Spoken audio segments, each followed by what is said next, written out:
morning, El Paso. El Paso Children's Hospital only has a few hours to respond to yet another offer by UMC. Meanwhile, new developments with what could happen if Children's declines. The Pope is getting ready to address the United Nations this morning as he continues his history-making tour of the U.S. And at least 4 college students are dead this morning after a so-called duck bus crashed with a charter bus in Seattle. Live, where news comes first. From the Mesilla Valley and Las Cruces to El Paso and the borderland. This is ABC 7's Good Morning El Paso.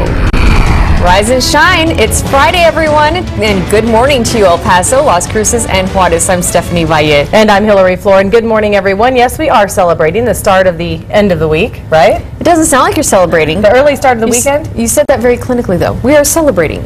We are celebrating. This is my happy face this morning. We are super happy. Crystal's got to look at our forecast. Good morning. I'm going to go get some coffee for you guys. All right, let's take a look at your forecast. 68 your temperature in El Paso. Right now, our winds are at 7 miles per hour. It's a pretty good start to the morning for your Friday. It's very similar to what we've been seeing the last couple of mornings. So if you felt all right the last couple mornings, you'll feel fine today as well. Outside in Las Cruces, we are sitting at 62 degrees. Our relative humidity is still at 77%. Still some moisture, but as you noticed yesterday, tapping into storms pretty difficult. Most of it focused farther to the east, and that will be the case again today. In fact, I've lifted the chance of rain from Las Cruces and only a 10% chance in El Paso. So check out our threat tracker as a result.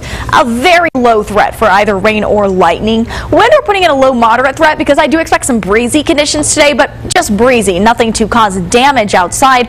Overall, today looks good. The weekend looks even better. We'll talk about your Saturday, Sunday coming up. Okay, Crystal, thank you. New developments overnight in the race to save El Paso Children's Hospital. University Medical Center files an emergency request to the bankruptcy court for permission to introduce its plan to reorganize the bankrupt hospital. Meanwhile, Children's has until 10 o'clock this morning to accept the terms set by UMC or fend for itself. We don't know the terms of UMC's latest offer to Children's because the negotiations are confidential. We do know that if Children's were to accept this offer from UMC, it would pause its lawsuit against UMC and look for a financial partner. As we just mentioned, overnight, UMC did file an emergency motion to be allowed to present its own plan in bankruptcy court. The request argues that the details as to why. Let's go ahead and get to those details developing right now.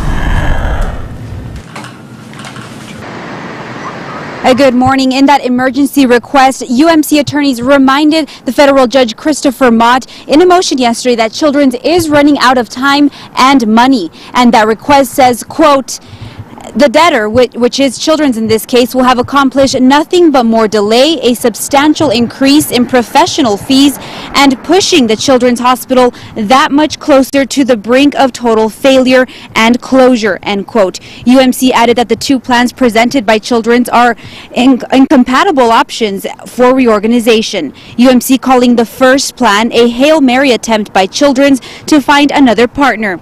If it finds another partner, all litigation between the two hospitals would be dropped. And that second plan, UMC would involuntarily contribute additional money to Children's debtors. So if that judge grants UMC the latest emergency request to terminate Children's exclusivity period, the hospital could probably present its argument as soon as this coming Tuesday in Austin. In the meantime, the clock is ticking for Children's. It has again until 10 o'clock this morning to accept terms by UMC. For now, we're live in South Central El Paso. Denise Olivas, ABC 7. Thanks, Denise. Well, the Pope has been declared a New Yorker. After stepping into the famed St. Patrick's Cathedral, the Catholic clergy say Pope Francis is one of them. Before flying to New York, the Pope spoke with Congress and handed out lunch to the poor in Washington. Chris Welch has more. All smiles as Pope Francis greeted a New York crowd. He rode in his Pope mobile, flanked on all sides by heavy security. But Francis took his time, waving, smiling, and even accepting gifts. He arrived in New York from a busy stretch in the nation's capital. Rousing bipartisan applause for the first pope ever to address a joint meeting of Congress. In his speech, he urged lawmakers to work together and help the powerless, namely immigrants and the poor. I'm convinced that we can make a difference. I'm sure. The Pope then saw firsthand some of the poor and homeless he spoke about. At nearby St. Patrick's Church, he blessed a lunch served to Catholic charity clients. Y buen apetito. And said a prayer for the poor. The Pope finished his night at St. Patrick's Cathedral in Manhattan, offering prayers to the faithful. I would especially like to thank and express my esteem and gratitude to the religious women of the United States. ¿Qué sería What? de la iglesia sin Indeed, what would the church be without you? Reporting in New York, I'm Chris Welch. We spoke with Congressman Beto O'Rourke, who was among those in attendance for the Pope's address in Washington. Here's what he had to say. Perhaps it is just that encouragement that we need to take the next steps to get some of these things done. And the timing could not be more perfect. We're less than a week away from a potential government shutdown, from an inability of Democrats and Republicans to be able to compromise. And, perhaps it takes somebody coming in from the outside to remind us that that's just what we need to do if we're going to continue to keep this country great and potentially make it even greater. Congressman O'Rourke grew up Catholic, and although he isn't as devout as his mother would like, he says he was fortunate to share a special moment with his mom. The congressman says the Pope's message left him with a renewed faith to do difficult but necessary things. An El Paso teen was also among those who witnessed the Pope's speech in Washington. 19-year-old Cassandra Pena is going to school at American University, and she's with her mom, aunt, and Congressman Will Hurd, who provided the tickets to that speech. We spoke to Cassandra over the phone about the impact that the Pope's message had on her. From now on, I think I'm going to live my life differently. Definitely take into consideration what he said with every action I do, I guess. It will be another busy day for Pope Francis today. In just a short while, at 6:30, he'll speak with the United Nations. He'll speak to the General Assembly. Then at 9:30, he'll hold a multi-religious service at the 9/11 Memorial and Museum at the World Trade Center. At 2 in the afternoon, the Pope goes to East Harlem for a visit to Our Lady Queen of Angels School. And at 4 o'clock, the Pope celebrates Mass at Madison Square Garden. Just click on the Pope's picture at KVIA.com to watch a live feed of those events. And of course, stay with ABC7 on air, online, and our social media outlets for our complete coverage of Pope Francis in America. A man in Las Cruces is in jail this morning accused of stabbing a teenager at a fast food restaurant. 36-year-old Jimmy Barella allegedly got into a fight over a parking space with a 17-year-old boy and 2 of his friends. Police say Barella punched the boy and then cut the boy's hand with a pocket knife. Barella drove off but was arrested later. The victim's injuries were not serious. Developing now, Saudi Arabia trying to figure out what went wrong during the Hajj yesterday that led to a stampede.